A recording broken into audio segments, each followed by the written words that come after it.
haddii aan hore usii soconno waxaa la yaab noqotay ama adduunyada ay idin la yaabtay meel aan adduunka ama dowlad dhex shaqaynayn oo aanan ka jirin wax nidaam ah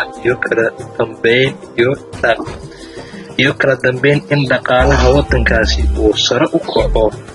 taas ayaa noqotay mid ay adduunka oo idil ay la yaabaan, ahna mid qariib ah, bal adduunka oo idil aysan ka dhicin. taasina waxay soo jiidatay hay-adda lacagta adduunka ee IMF-ta oo la yaabtay kuna tilmaamtay Soomaaliya inay tahay waddanka keliya ee aan wax dowladda ha shaqaynayn ku dhawaad 20 sano oo ganacsigeeda iyo dhaqaalaheeda mid sare u soo kacaya.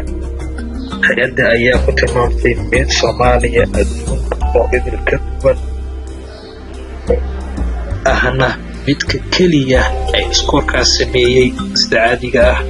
adduunka oo idin ayaa la yaabay, weli lama tijaabin lama samaynin in adduunka oo idin kama aysana dhicin in ay dhacdo in adduunka oo idin ay ka dhacdo waddan 20 sano 5 sano xataa ay ka dhacdo dowlad aan noqdo dhaqaalihiisa sare u kaco in ganacsi horumar ay sameeyaan waddankaasi.